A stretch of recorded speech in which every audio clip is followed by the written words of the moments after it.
अब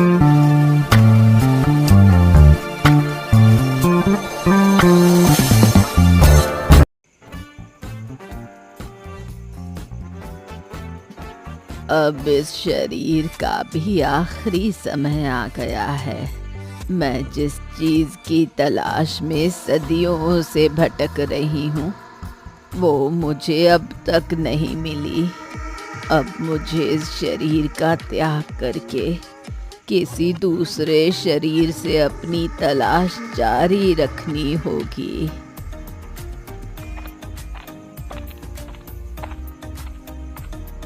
बधाई हो सरपंच जी, बेटी हुई है। तू भगवान की इतनी पूजा करता है ना, तो तेरे घर लक्ष्मी आई है, लक्ष्मी।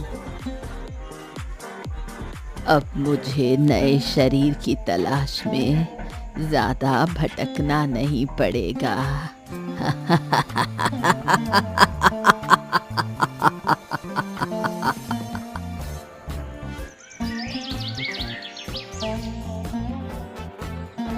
देखा सरपंच जी, मैंने भविष्यवाणी की थी ना कि हम दोनों के घर में एक ही समय पर किलकारियां गूंजेगी। देखो वही हुआ। कल रात मेरे घर बेटी का जन्म हुआ और आपके यहाँ बेटी हुई या फिर बेटा। मैं आपको क्या बताऊं, कल रात मेरे घर किसका जन्म हुआ है। अरे उसके जन्म पर मैं खुशी मनाऊं या फिर मातम मनाऊं, मैं कुछ समझ नहीं पा रहा हूँ। सरपंच जी, आप कैसी बातें कर रहे हैं? मैं कुछ समझा नहीं। सब कुशल मंगल तो है ना? अब मैं आपसे क्या कहूँ पंडित जी, भीतर चलकर खुद ही अपनी आंखों से देख लो।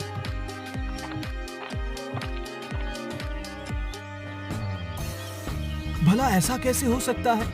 ऐसा बच्चा मैंने आज तक नहीं देखा। जन्म के बखत मेरी बेटी के सिर पर सींग नहीं थी, लेकिन कुछ देर बाद उसके सिर पर ये सींग निकल आई। अच्छा, तो आप इसी वजह से परेशान हैं? आपने सही कहा। मैं ये सोच सोच कर परेशान हूँ कि अब आगे क्या होगा। अभी तो आपकी बेटी के सिर में जो सींग है उसका कुछ नहीं किया जा सकता, लेकिन जब आपकी बेटी बड़ी हो जाएगी तब उसके सिर पर उगे सींग को काट कर अलग किया जा सकता है। वैद्य ने भी ऐसा ही कहा था, लेकिन तब तक न जाने मेरी बेटी के साथ क्या होगा। आप चिंता न करिए सरपंच जी, जो भी होगा अच्छा ही होगा। तुम दोनों भी हमारे साथ खेलोगे क्या? नहीं नहीं, हमें तुम्हारे साथ नहीं खेलना। कहीं तुम्हारे सींग से हमें चोट लग गई तो? तुम चिंता मत करो, मैं इस बात का ध्यान रखूंगी कि तुम में से किसी को भी मेरे सींग से चोट ना लगे। नहीं नहीं, हमें तो तुम्हारे सींग से डर लगता है। तू क्यों रो रही है? मैं हूँ ना तेरी सबसे अच्छी सहेली, मुझे तेरे सींगों से डर नहीं लगता। मुझे पीछे से धक्का किसने दिया? भूत भूत भूत! इन दोनों को भूत कहाँ दिख गया? राम राम सरपंच साहेब।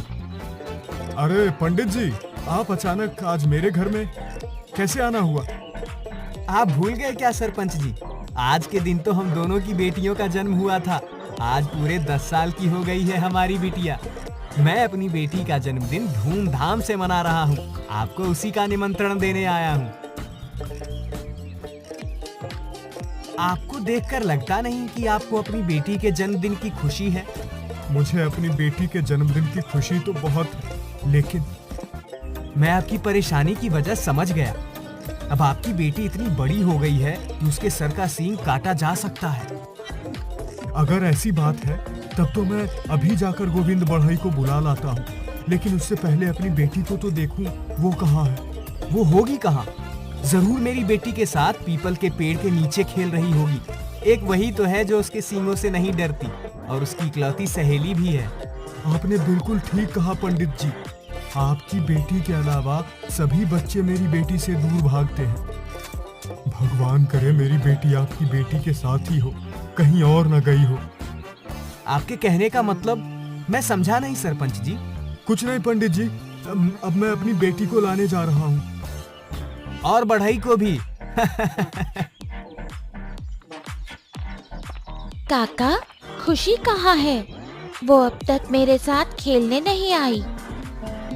खुशी तो घर पर नहीं है। मैं समझ रहा था वो तेरे साथ खेल रही होगी, इसलिए मैं उसे ढूंढते हुए तेरे पास आया हूँ। काका, मैं बहुत देर से उसका इंतजार कर रही हूँ, वो यहाँ नहीं आई। इसका मतलब वो इस बार भी अपने जन्मदिन पर वहीं गई है। वो कहाँ गई काका? वो कहीं नहीं गई बेटी।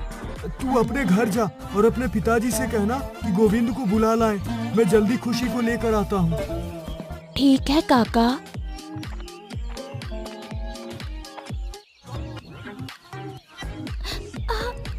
तुम कौन हो और मुझे यहाँ क्यों लाई हो? मुझे बहुत डर लग रहा है, मुझे अपने घर जाना है। डरो मत, मैं तुम्हें कुछ नहीं करूँगी।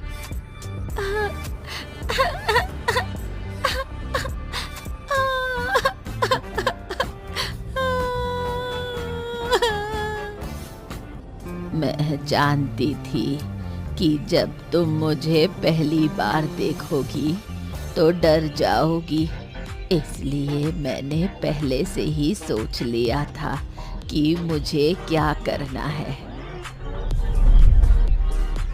आज तुम्हारा जन्मदिन है ना? ये लो, मैं तुम्हारे लिए मिठाई लाई हूँ। तुम कौन हो और यहाँ कब आई? और वो बूढ़ी दादी कहाँ चली गई? मेरा नाम रानी है। बूढ़ी दादी यहाँ से चली गई है। उन्होंने ही मुझे तुम्हारे पास भेजा है ताकि मैं तुम्हारी सहेली बन सकूं। क्या तुम मेरी सहेली बनोगी? तुम्हें मेरे सींग से डर नहीं लगता क्या? मुझे तुम्हारे सींग से बिल्कुल भी डर नहीं लगता, बल्कि तुम्हारे सींग तो बहुत अच्छे हैं। मेरी तो पहले से एक सहेली है, लेकिन तुम भी मेरी सहेली बन जाओ। मैं तुम्हारी सहेली बन जाऊंगी, लेकिन मैं तुम्हारे अलावा किसी और को दिखाई नहीं दूंगी। लेकिन ऐसा कैसे हो सकता है? मैं एक परी हूँ ना, इसलिए। अच्छा ठीक है, आज से तुम मेरी और मैं तुम्हारी सहेली। एक बात और, अगर तुमने मेरे बारे में किसी को भी बताया तो मैं तुम्हें छोड़कर चली जाऊंगी। लेकिन तुम मुझे ऐसे ही मिठाई खिलाती रहोगी तो मैं तुम्हारे बारे में किसी को भी नहीं बताऊंगी। जैसा तुम बोलो। मुझे पता था आज तुम्हारा जन्मदिन है तो तुम यहाँ जरूर आओगी, इसलिए मैं तुम्हें ढूंढता हुआ यहाँ चला आया। आपको कैसे पता पिताजी कि मैं यहाँ आऊंगी? वो सब मैं तुम्हें बाद में बताऊंगा, पहले तुम यहाँ से चलो। पिताजी, मैं आपको। क्या बेटी? कुछ नहीं पिताजी। रानी सही कह रही थी, वो मेरे अलावा किसी को भी नहीं दिखती, इसलिए पिताजी उसे नहीं देख पाए। जब तुम 1 साल की हुई तब न जाने कैसे तुम पहली बार यहाँ आ गई। जैसे तैसे मैंने और तुम्हारी माँ ने तुम्हें ढूंढा। उसके बाद जब तुम 2 साल की हुई तब फिर तुम यहाँ आई, और फिर लगातार अपने जन्मदिन पर तुम इसी पेड़ के पास आने लगी। इसलिए मुझे पता था कि आज अपने जन्मदिन पर तुम यहाँ जरूर आओगी। न जाने तुम यहाँ क्यों और कैसे आती हो। बड़ी देर लगा दी आने में सरपंच जी आपने। मैं और गोविंद कब से आपकी राह देख रहे हैं। खुशी को वापस लाने में देर लग गई। चलो अब बिना देरी के काम शुरू करते हैं। कैसा काम पिताजी? तुम्हारे सिर में जो सींग है ना, उसे काटने का काम बेटी। इसका मतलब मेरे सर से सींग गायब हो जाएगा? हाँ, फिर तुम भी सुंदर लगने लगोगी। तब तो फिर जल्दी से मेरे सींग काट दो।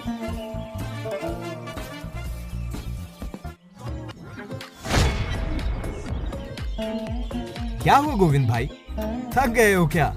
थोड़ा और जोर लगाओ। जितनी देर से मैं खुशी का सींग काटने की कोशिश कर रहा हूँ, अरे इतनी देर में तो बड़े से बड़ा पेड़ काट डालता मैं। न जाने ये सींग किस चीज का बना है जो इतना मजबूत है। मैं तो थक गया आरी चलाते चलाते, लेकिन इसमें एक खरोच तक नहीं आई। आओ तुम भी इसे काटने की कोशिश कर लो भैया। ठीक है, जैसा तुम कहो।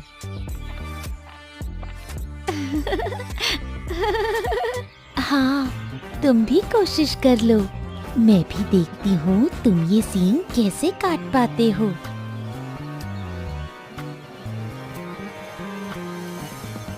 अरे भैया, मैं तो बहुत थक गया यार, आरी चलाते चलाते। लेकिन सींग कटना तो दूर की बात है, उस पर एक खरोंच तक भी नहीं आई। आप दोनों पीछे हटो, अब मैं बताता हूँ कि आरी कैसे चलाते हैं।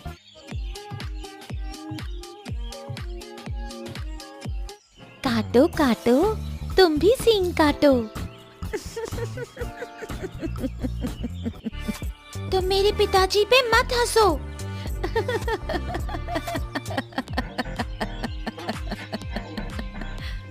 मैंने कहा ना, तुम मेरे पिताजी पर मत हंसो।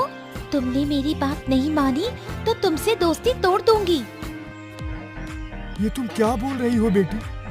मुझ पर कौन हंस रहा है? कोई नहीं पिताजी। तुम भी ना कभी कभी बहुत अजीब बातें करने लगती हो। मैं तो बहुत थक गया, अब मेरे बस का नहीं है आरी चलाना। ऐसा लगता है खुशी बेटी की सींग जिंदगी भर उसके साथ ही रहेगी। मुझे भी यही लगता है। वाह, इतनी सुंदर लड़की तो मैंने आज तक नहीं देखी। तुम कौन हो और यहाँ क्या कर रहे हो? दिखाई नहीं देता? हम नहा रही हैं। चलो भागो यहाँ से। कितना सुंदर लड़का है, मैं तो इसी से शादी करूंगी। तुम कौन हो और कहाँ से आए हो? जल्दी बताओ, नहीं तो अभी अपने पिताजी से तुम्हारी शिकायत करती हूँ। वो इस गांव के सरपंच हैं और मेरे पिताजी पुजारी। नहीं नहीं, अपने पिताजी से कुछ मत कहना। मैं पड़ोस के गांव का रहने वाला हेमंत हूँ। मेरे पिताजी वहाँ के बहुत बड़े जमींदार हैं। मैं तो गलती से भटकते हुए यहाँ आ गया था। मैं अभी यहाँ से जा रहा हूँ, मुझे माफ करना। बाप रे, कितनी अजीब लड़की थी। उसके सिर पर सींग था। ऐसी लड़की तो मैंने आज तक नहीं देखी। लेकिन वो जो उसके साथ नहा रही थी, बहुत सुंदर थी। मुझे उससे पहली नजर में ही प्रेम हो गया है। मैं तो उसी से शादी करूंगा। घर जाकर पिताजी से उसके बारे में बताता हूँ। हमारी बेटी अब शादी के लायक हो गई है। अब आप उसके लिए लड़का ढूंढना शुरू कर दीजिए। तुम बिल्कुल ठीक कहती हो भाग्यवान, लेकिन उससे कौन शादी करेगा? लेकिन बिना कोशिश किए ऐसे ही हाथ में हाथ रखकर तो नहीं बैठ सकते ना। क्या पता कहीं कोई लड़का हो जो हमारी बेटी को पसंद कर ले। ये हुस्न की परियां कहाँ से चली आ रही हैं? जरा खुशी के सिर पर निकला सींग तो देखो, सुंदरता पर 4 चांद लगा रहा है। ए, तुम दोनों इसे परेशान मत करो, नहीं तो क्या कर लोगी? तुम भी कहाँ इन लोगों के मुंह लग रही हो? चलो यहाँ से। हाँ हाँ, जल्दी घर जाओ, नहीं तो न जाने गुस्से में किस किस को सींग मारती फिरोगी।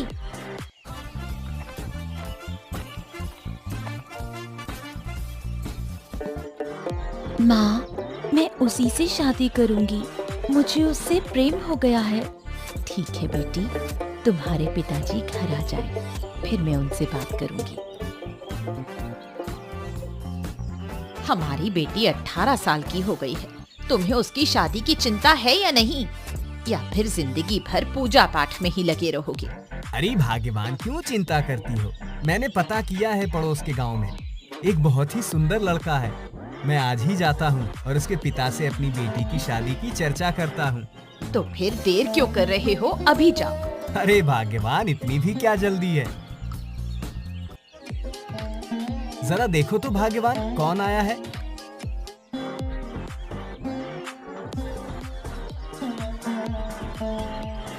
क्या यही इस गांव के पंडित जी का घर है भैया?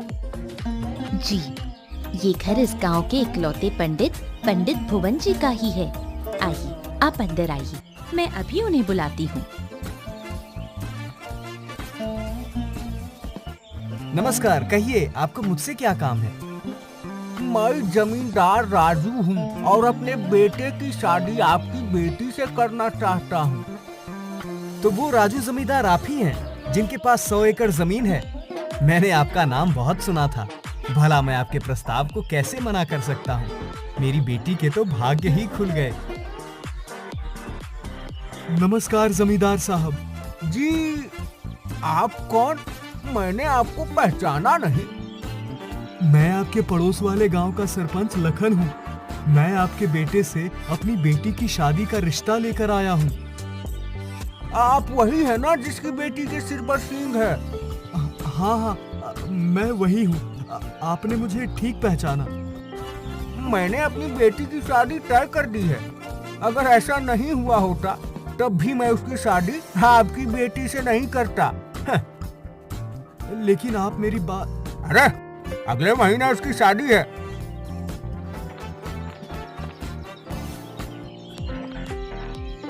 पिताजी, आप मेरी शादी हेमंत से तय कराएं। न जाने हमारी बेटी को किसका श्राप लग गया है।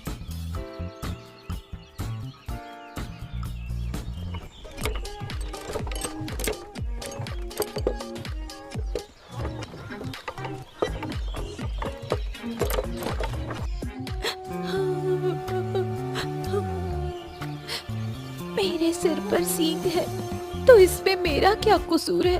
मेरा बस चलता तो जिस भी लड़की से हेमंत की शादी हो रही है, मैं उसे श्राप दे देती कि जो भी उसे दुल्हन के रूप में देखे वो अंधा हो जाए।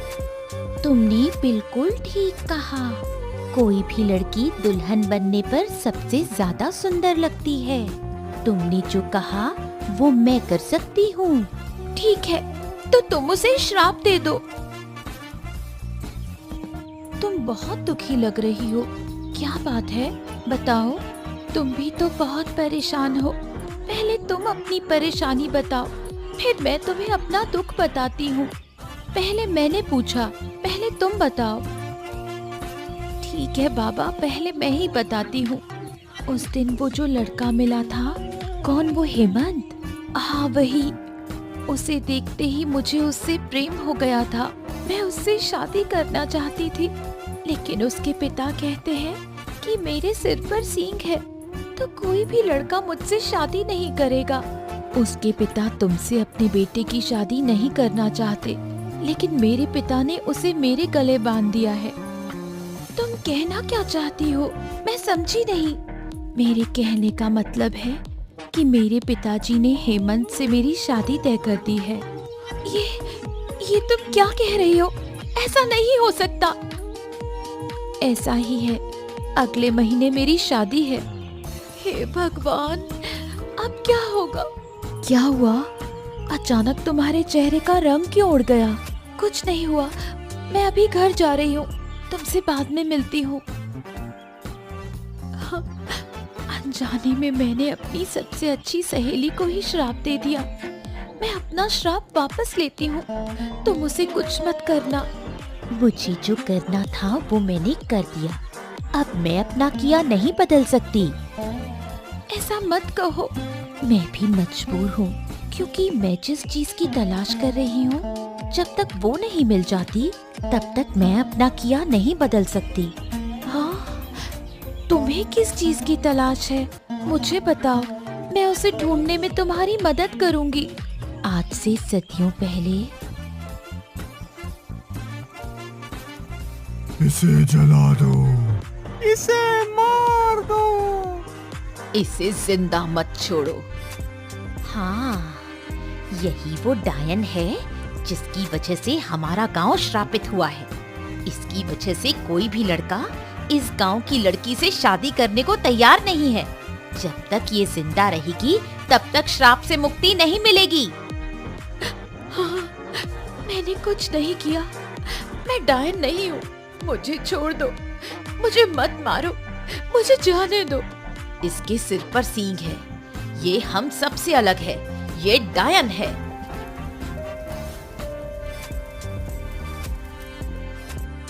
मेरे सींग की वजह से मेरे माता पिता ने मेरा त्याग कर दिया और गांव वालों ने डायन समझकर मुझे जिंदा जला दिया। तब से लेकर अब तक मैं मुक्ति की तलाश में शरीर बदलती भटक रही हूँ। मुक्ति की तलाश में तुम शरीर क्यों बदलती हो? मैं समझी नहीं। तुम अपने आप को देखो। तुम्हारे सिर पर जो ये सींग है वो मेरी वजह से है। मैं जब भी किसी लड़की के शरीर पर कब्जा करती हूँ तो उसके सिर में सींग निकल आता है, और जब तक उस लड़की की शादी नहीं होगी तब तक मुझे मुक्ति नहीं मिलेगी। सदियां बीत गई लेकिन अब तक ऐसा नहीं हुआ। हाँ, इसका मतलब मेरी शादी के बाद ही तुम्हें और मेरी सहेली को श्राप से मुक्ति मिलेगी। भाग्यवान, मैं खुशी के रिश्ते के लिए जहाँ भी गया सबने ये कहकर मना कर दिया कि सींग वाली लड़की से शादी कौन करेगा। न जाने भगवान ने हमारी बेटी के भाग्य में क्या लिखा है।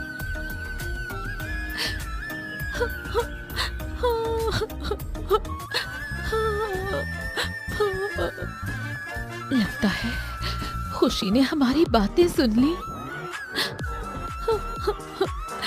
मैं अपनी सहेली को कैसे बताऊं कि वो किस मुसीबत में है। अगर मैंने उसे कुछ भी कहा तो वो समझेगी कि मेरी शादी नहीं हो रही, इसलिए मैं उसकी भी शादी नहीं होने देना चाहती। अब मैं करूं तो क्या करूं? मुझे कुछ दिखाई नहीं दे रहा, मुझे कुछ दिखाई नहीं दे रहा। मेरी आंखों के सामने अंधेरा छा रहा है। है? ये अचानक क्या हुआ? अरे अरे, सपना बेटी को देखने के बाद ये मेरी आंखों की रोशनी को क्या हो गया? मेरी आंखों के सामने भी सपना को देखने के बाद अंधेरा छा गया। मेरी वजह से ये क्या हो गया? मैं ये समझ नहीं पा रही हूँ कि अचानक सब अंधे कैसे हो गए और तुम और मैं कैसे बच गए। बचाओ बचाओ! तुम कौन हो और इस गांव में क्या कर रहे हो? मैं वैद हूँ, मुझे सरपंच जी ने बुलाया है। अच्छा, तो तुम्हें मेरे पिताजी ने बुलाया है। चलो, मैं तुम्हें उनके पास ले चलती हूँ।